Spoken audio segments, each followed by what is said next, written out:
Nós, primeiramente, obrigado pela sua disponibilidade em fazer entrevista para nossa revista, para toda a vida. E a primeira indagação seria a seguinte: quais os motivos da saúde no Brasil ser tão cara? Ok. No Brasil, a saúde, de fato, ela é bastante cara. Eu acho que por um uso, talvez, indevido. Né? Do cidadão ou das autoridades que administram a saúde? Do cidadão e das autoridades. Né? Pelo lado do cidadão, porque ele quer tentar resguardar que aquilo que ele fez, o exame que ele fez, está certo. Ele faz uma, duas, três vezes desnecessariamente. Né? E muitas vezes ele encarece a saúde porque ele vai direto a um especialista.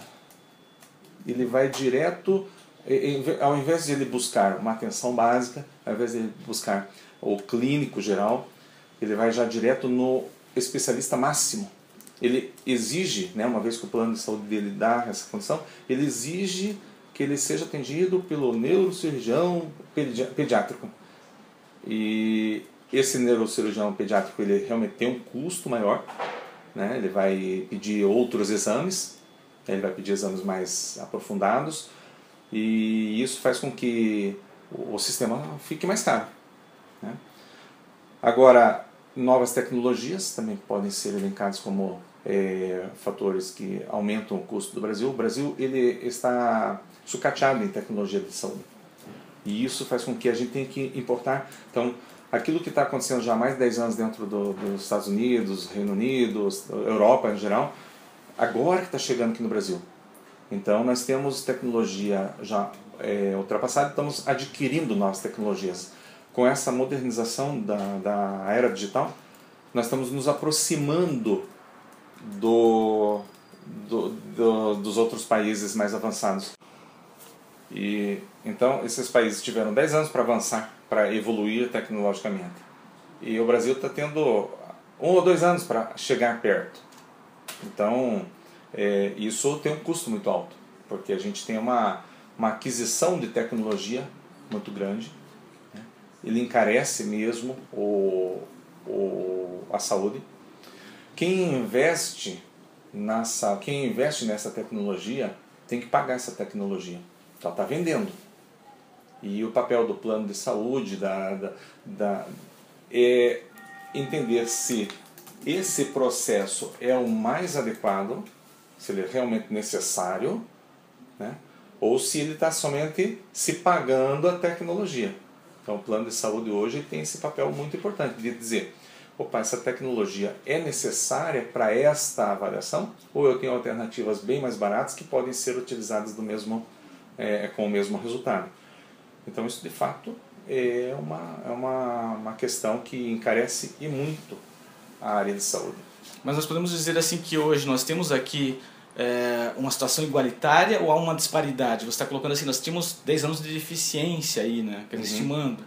Mas hoje a gente pode dizer que nós temos aqui a tecnologia compatível ou não? Ainda não. Ainda há uma diferença grande. Nós recebemos uma tecnologia que está saindo dos dos países que têm uma tecnologia de primeira linha, né? Mas nós ainda não chegamos, mas estamos muito próximos. Porque hoje a pessoa que está aqui dentro de Curitiba, ela pode fazer um tratamento, ela sabe que em Nova York tem um tratamento melhor, então ela vai direto para lá. Então, para o profissional daqui não perder esse paciente, ele acaba trazendo essa tecnologia. Só que ele tem que vender essa tecnologia. Então, ele vai difundir isso no mercado. Então, era uma pessoa que precisava, então ele trouxe a tecnologia, mas ele vai vender para 10 para conseguir pagar essa tecnologia. Uma questão meio polêmica, né? Você mencionou que muitas vezes a pessoa vai lá e consulta vários médicos para saber do seu diagnóstico. Mas às vezes não acontece da pessoa querer uma segunda opinião, a famosa segunda opinião. Quer dizer, eu fui no médico, ele me deu um prognóstico aí meio assustador, eu fiquei preocupado com aquilo, ele me deu um tratamento talvez muito oneroso e eu quero saber a sua segunda opinião. Isso é válido? Como é que você percebe essa situação de você estar comparando diagnósticos médicos, fazendo consultas em vários especialistas? Eu acho que é válido sim a segunda opinião, acho que é importante a pessoa ter uma segunda opinião a respeito de uma doença, principalmente quando ela for grave, né? Porém, às vezes não é pela qualidade do resultado do médico que a pessoa... às vezes é porque o médico não pediu nenhum exame. E a pessoa fala assim, mas eu fui no médico e ele não pediu nenhum exame. Eu vou em outro. mas o médico ele fez uma avaliação clínica. Isso tem acontecido muito na área de medicina, dos médicos mais recentes, eles terem uma visão muito em cima de exames. Eles não têm mais aquela prática de atender o paciente, fazer uma avaliação clínica bastante aprofundada, para depois, se precisar, pede algum exame complementar para ter o diagnóstico. Eles já vão direto para o exame para diagnóstico. E quando o beneficiário ele fala assim, o médico só olhou para mim, né, fez algumas avaliações, mas não pediu nenhum exame, parece que ficou incompleta a consulta, o beneficiário fica insatisfeito, ele busca o outro médico que vai solicitar exames. Isso encarece desnecessariamente o procedimento. É válido sim, mas só quando é necessário. Isso não se deve talvez a um tempo muito curto de entrevista, de consulta hoje que o médico tem, porque você vê que alguns especialistas, alguns médicos, em algumas áreas, eles procuram conversar bastante com o paciente, entender o modo de vida dele, os hábitos, as práticas que ele tem diárias com relação à saúde. E hoje em dia as coisas são muito rápidas, em geral você vê que as consultas elas têm um tempo muito curto. Isso também é um motivo essa necessidade de exames aí ostensiva? Também. A quantidade de médicos, principalmente no interior, não vou falar em Curitiba em si, mas no interior do Paraná, a quantidade de médicos é reduzida, é menor. Então você não tem médico à disposição, não tem uma rede com capacidade de absorver a demanda do plano de saúde da Copel e de outros planos de saúde também, e do SUS, né?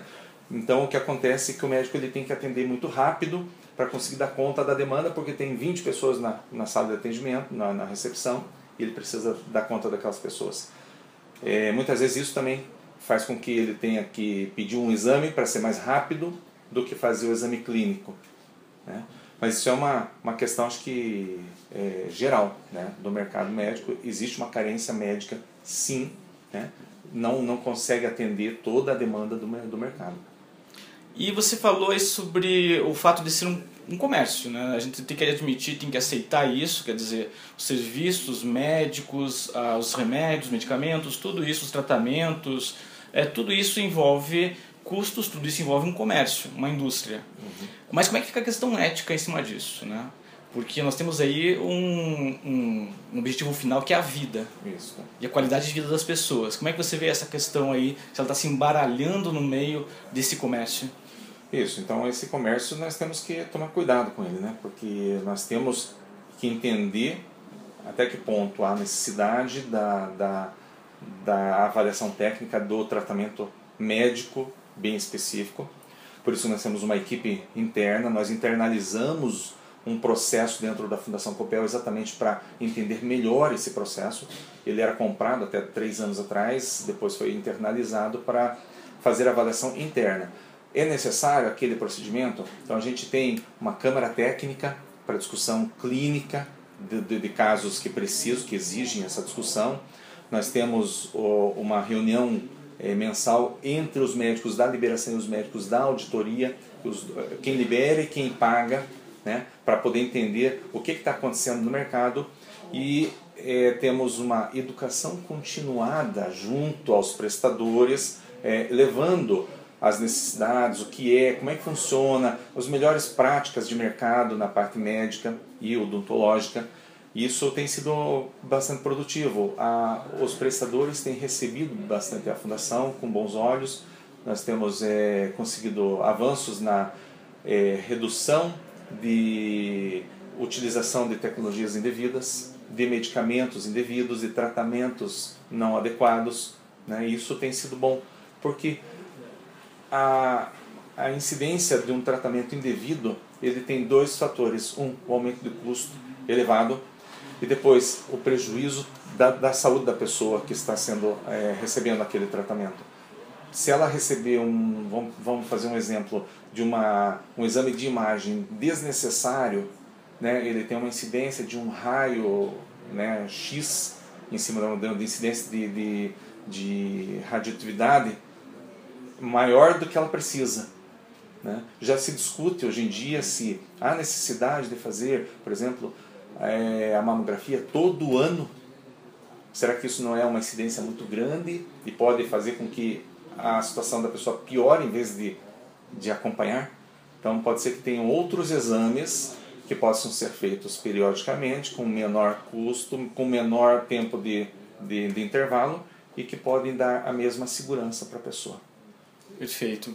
E nesses tempos agora, que a gente está nessa situação de crise, Pinotti, o Brasil então está com inflação, está com um cenário um tanto nebuloso, a gente vê escalada de preços aí, a gente vê que em geral a situação está um pouco descontrolada. Como é que isso vai afetar os custos na saúde e mais especificamente na Fundação Copel? Como é que isso pode afetar nos valores dos planos? Enfim, como é que você vê assim a situação de contaminação da crise brasileira com relação à saúde? A inflação na saúde, a crise no Brasil, ela vai gerar uma inflação. A inflação do Brasil, a inflação na área econômica é uma. A inflação da saúde ela é um pouco diferente, ela é maior, porque ela tem outros impactos na inflação da saúde. Não é só o aspecto de perda monetária do dinheiro ou a crise, dificuldade financeira.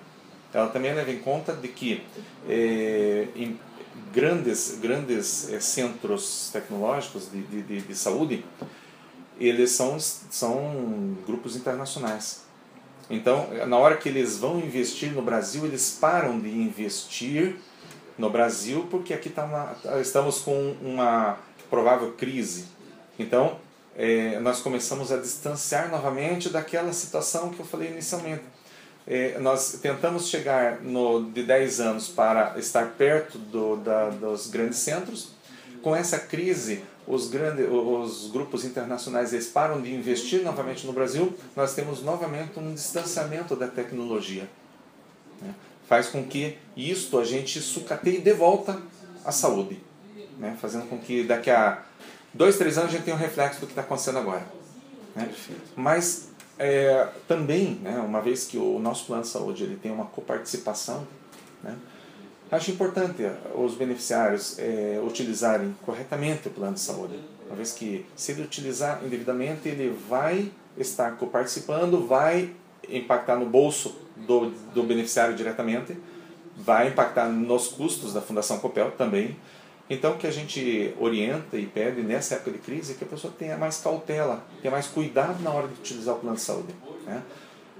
Utilize de uma forma mais coerente, que ela busque somente quando há realmente a necessidade, que ela seja acompanhada periodicamente para ela não ter maiores problemas, né? Então, quem tem uma doença crônica, por exemplo, faça o seu acompanhamento, faça a utilização da medicação para não precisar de uma internação. A internação ela custa 1 ano de tratamento de medicamento, né? Então ela é bem mais onerosa do que um tratamento, do que um acompanhamento. Então, a falta de acompanhamento e a utilização desnecessária do plano de saúde vai fazer com que os custos do plano de saúde da Fundação Copel sejam maiores e também, consequentemente, como tem coparticipação, os custos no bolso do beneficiário, do participante, também vão ser maiores. Então, a gente pede para a pessoa ter cautela na hora de usar o plano de saúde. E além desses conselhos, quais outros você daria para as pessoas poderem se blindar, em certa forma, da situação de custos de saúde que contaminam suas finanças? Eu acho que a pessoa tem que ter um cuidado com a saúde, com a própria saúde, né? Não é só cuidar da saúde quando está doente, né? A pessoa ela ter um cuidado com a alimentação, com sono, com momentos de lazer, com momentos de descontração, com leitura. A pessoa ter um hábito saudável. Se a pessoa tem um hábito saudável de vida, ela consegue adoecer menos, né? Então, ela vai conseguir se blindar. Então, mudando os hábitos de saúde, fazendo atividades. Eu não posso fazer atividade física porque eu tenho já um sobrepeso, uma condição difícil de fazer um exercício. Hábitos saudáveis são jogar xadrez, fazer uma leitura, conversar com amigos, fazer parte de grupos de atividades, né? Tudo isso faz, claro que além da parte esportiva. Então, ter um hábito de saúde boa faz com que a pessoa se blinde desses gastos, né? Pode ser que não seja tão imediato, mas se perceber uma pessoa que muda o hábito de vida, em 1 ou 2 anos, a pessoa tem um custo, uma melhora muito boa da sua qualidade de saúde. Então é isso que a Fundação Copel, inclusive, tem trabalhado. Nós temos vários programas de medicina preventiva que estão trabalhando exatamente esse viés. Nós temos as caminhadas durante o ano, nós temos os eventos que a gente participa junto com a PFC, temos os jornaizinhos, os portais que a gente orienta o tempo inteiro as pessoas a terem mudanças de hábitos, né? Então isso a gente tenta interferir na vida da pessoa para que ela tenha uma melhor qualidade de vida. E aí você de repente chegar no centenário, né? Então, ótimo. Pinote, te agradeço bastante em nome da revista Toda a Vida pela sua entrevista e acredito que os nossos leitores estão no bom uso das suas informações. Obrigado mesmo. Ok.